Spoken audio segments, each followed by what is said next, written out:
মোবাইলে কল আসলে কিন্তু এইরকম লাইট জ্বলে উঠবে, মোবাইলের সামনে বা পিছনে বা মোবাইলের চতুর সাইডে কিন্তু এইরকম লাইট জ্বলে উঠবে। তো কেউ যদি আপনার মোবাইলে দেখে যে এই সেটিংসটা করছেন, তখন কিন্তু সে বলবো যে এই সেটিংস আমারও করে দেন।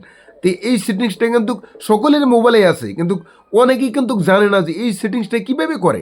তো চলুন দেখাই আপনার এই সেটিংসটা কিভাবে করে। আপনি যদি আপনার মোবাইলে এই সেটিংসটা অন করবার চান, তাই প্রথমে আসলে মোবাইলের সেটিংসে, এই সেটিংসে একটা টিপ করে দেবেন। এইখানে সার্চ করেন আপনি it's E DGE it's search করার পর এইখানে লেখা আছে যে ইটস লাইটিং। তো এই জায়গায় একটা ট্যাপ করে দেবেন। এইখানে ট্যাপ করে দেওয়ার পর এইখান থেকে আপনি কিছু কালার আছে, এই জায়গায় এভাবে ট্যাপ করে দেবেন, এভাবে ট্যাপ করে দেবেন, এভাবে ট্যাপ করে দেবেন।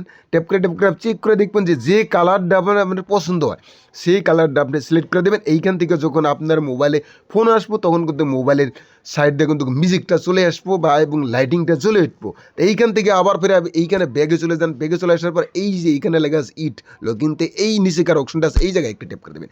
এইখানে ট্যাপ করে দেওয়ার পর এইখানে কিন্তু এই যে বিভিন্ন ধরনের অপশন আছে, এই জায়গায় কিন্তু হাজার হাজার ধরনের অপশন আছে। আপনি এইখান থেকে আপনি এই জায়গায় টিপ করে নিয়ে এইখান থেকে আপনি একটা অপশন নিয়ে নিতে পারবেন। আবার ব্যাগে চলে যাবেন। আবার পর এইখান থেকে আপনি এই যে যে এনে আছে, এনে জায়গায় থেকে আপনি অপশন একটা নিয়ে নিতে পারবেন। বা এবং আপনি এই জায়গায় থেকে এই জায়গায় ট্যাপ করে দেবেন। দেওয়ার পরে আপনি এই জায়গায় থেকে যে কোনো একটা এইখান থেকে থ্যাম্পস নিতে পারবেন। তো আমি কিন্তু আমার যেমন এই থ্যাম্পসটা নিয়ে নিলাম। নেওয়ার পরে আমি এই যে এই কালারগুলো এভাবে চেঞ্জ করে নিতে পারেন, এভাবে চেঞ্জ করে নেবেন। কালারগুলো চেঞ্জ করে নেওয়ার পরে এখন আপনি কী করবেন, এই নিচে অ্যাপ্লাই অপশন আছে, এই জায়গায় একটা টেপ করে দেবেন। টেপ করে দেওয়ার পরে এখন কিন্তু আপনার এটা সেট হয়ে গেল। এই আমার মোবাইলের 2% কিন্তু একটা লাইটের অপশন আছে। তো যখন আমার মোবাইলে একটা ফোন আসবো, তখন তো এই মোবাইলের চতুর্পাশে এইরকম কিন্তু লাইট জ্বলে আসবো। তো আপনাদের মোবাইলে কিন্তু এইভাবে যদি সেটিংসটা করার পর কিন্তু যখন ফোন চলে আসবো, তখন কিন্তু এইরকম লাইট জ্বলে আসবো, সামনে পিছনে বা এবং ডিসপ্লেতে লাইট জ্বলে আসবো। তো এইভাবেই কিন্তু আপনারা সেটিংসটা করে নেবেন। তা আশা করি যদি ভিডিওটা ভালো লাগে, সাথে থাকবেন, সাপোর্ট দেবেন পরবর্তী ভিডিও পাওয়ার জন্য। খোদা হাফিজ।